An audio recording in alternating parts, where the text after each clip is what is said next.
Hello friends, मैं शालिनी एक बार फिर से स्वागत करती हूँ आप सभी का अपने चैनल रोजगार विद शालिनी में। आज मैं आप लोगों के लिए केवीएस के इंपॉर्टेंट क्वेश्चन लेके आई हूँ, ठीक है। और ये आप बताएंगे, ये बच्चों से रिलेटेड नहीं है, ये आपकी नॉलेज चेक किया जाएगा कि आपको कितना आता है, ठीक है। तो आपसे पूछा जाएगा कि बताइए कि मल्टी डिसिप्लिनरी प्रोजेक्ट क्या होता है। आपसे पूछा जाएगा ना कि मल्टी डिसिप्लिनरी प्रोजेक्ट क्या होता है, क्योंकि ये प्रोजेक्ट तो आप देंगे बच्चों को। तो जब आपको इस प्रोजेक्ट के बारे में पता होगा तभी तो आप बच्चों से ये प्रोजेक्ट को करवाएंगे।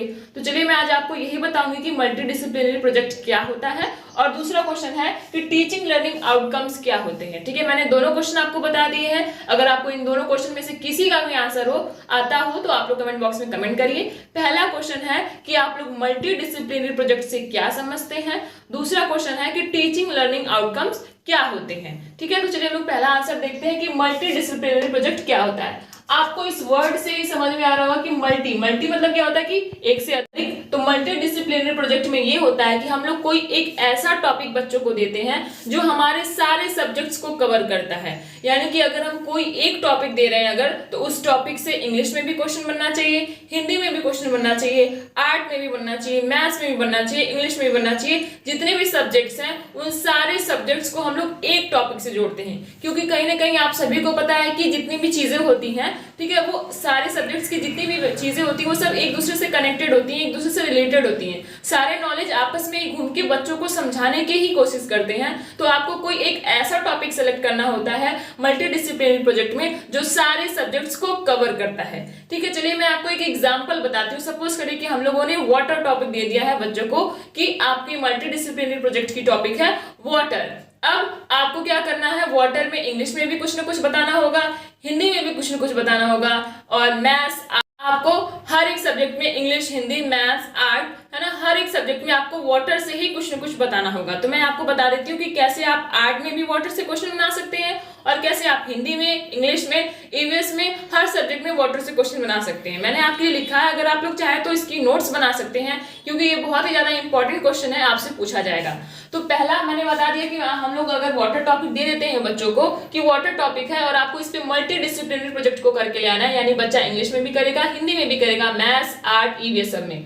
तो मैथ में क्या कर सकता है वो, मैथ में अगर हम लोग दे दिए उसको कि आप लोगों को क्या करना है कि 3 कंटेनर्स लेने हैं और उसमें अलग अलग क्वांटिटी के वाटर को फिलअप करना है। तो वाटर है ना, वाटर से रिलेटेड हो गया, यानी कि हम लोग मैथ्स में क्या बता सकते हैं, क्वांटिटी ऑफ वाटर, है ना, लीटर, अगर लीटर में हो तो मिलीलीटर में कन्वर्ट करो, है ना। ये सब कुछ हम लोग ये वाटर से रिलेटेड मैथ्स में दे सकते हैं। इसी वाटर से रिलेटेड हम लोग आर्ट में क्या दे सकते हैं कि आपको 5 कंटेनर्स ड्रॉ करने हैं, है ना, कि वाटर को फिलअप करने के लिए आप लोग को 5 कंटेनर्स बनाने हैं और एक बकेट को आधा, दूसरे बकेट को पूरा, तीसरे बकेट को खाली, ऐसे करके हम लोग वाटर से ही रिलेटेड आर्ट में टॉपिक को करवा सकते हैं।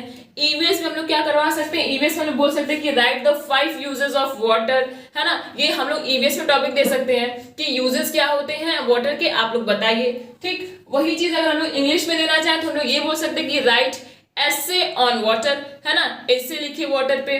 अगर वही चीज हम लोग हिंदी में देना चाहें कि वाटर पे हिंदी में क्या होगा, तो आप लोग कमेंट करिए कि हिंदी में आप लोग कौन से चीजों को करवा सकते हैं वाटर से रिलेटेड। मैं एक बता देती हूँ कि आप लोग क्या कर सकते हैं, जल प्रदूषण के बारे में बताइए। बच्चों को ये कहा जा सकता है कि 3 लाइन, 4 लाइन, 5 लाइन आप जल प्रदूषण के बारे में लिखिए। तो हमने क्या सिलेक्ट किया था, सिर्फ और सिर्फ हमने एक ही टॉपिक सिलेक्ट किया था वाटर, और इससे हमने मैथ्स में क्वेश्चन बनाए, आर्ट में भी बना लिए, ईवीएस में भी बनाया, इंग्लिश में भी बनाया और हिंदी में भी बनाया। अगर आपको लग रहा है कि कोई सब्जेक्ट छूटा हुआ है जो मैंने यहाँ पे नहीं लिखा है, तो वो सब्जेक्ट लिख के और आप लोग वाटर से रिलेटेड उसमें कौन सी टॉपिक को करवाएंगे नीचे कमेंट बॉक्स में कमेंट जरूर करिएगा। नेक्स्ट क्वेश्चन है कि टीचिंग लर्निंग आउटकम्स क्या होते हैं। यहाँ पे आपको समझ में आ रहा होगा इन वर्ड से कि टीचिंग लर्निंग आउटकम्स। तो चाहे आप किसी भी क्लास में हो, यहाँ तक कि जनरली क्लास 3rd 4th तक की बुक में क्या होता है कि टीचिंग लर्निंग आउटकम्स बुक ही सेटअप करके दे देता है कि जो भी चीजें हम लोग बच्चों को पढ़ाएंगे, जो भी चैप्टर हम लोग बच्चों को पढ़ाएंगे, उसमें जो आउटकम्स होते हैं, जो उनका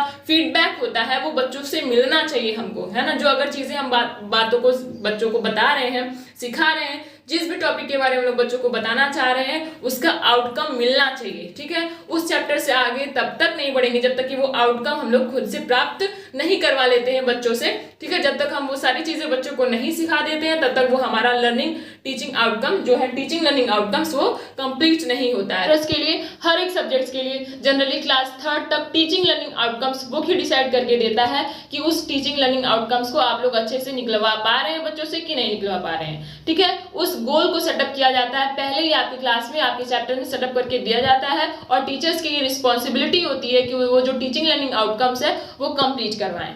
तो ये है 2 क्वेश्चन, ठीक है, जो बहुत ही ज्यादा इंपॉर्टेंट क्वेश्चन है, आपके इंटरव्यू में पूछा जा सकता है, ठीक है। मल्टी डिसिप्लिनरी प्रोजेक्ट तो बार बार पूछा गया है, इस बार भी हो सकता है कि पूछा जाए। और कोई भी एक ऐसी टॉपिक जैसे कि मैंने यहाँ पे वाटर बताया, तो आप लोग कोई और भी एयर कुछ भी टॉपिक ले सकते हैं और हर एक सब्जेक्ट से उसको रिलेट करके बता सकते हैं। तो ये रहा 2 क्वेश्चन। अगर आपको ये दोनों क्वेश्चन पसंद आया हो, इसके आंसर्स आपको अच्छे लगे हो, तो मेरे चैनल को लाइक एंड सब्सक्राइब करिए। और अगर आपको कुछ भी पूछना हो तो आप लोग नीचे कमेंट बॉक्स में कमेंट करिए ताकि उसका रिप्लाई मैं आपको दे सकूं। Thank you.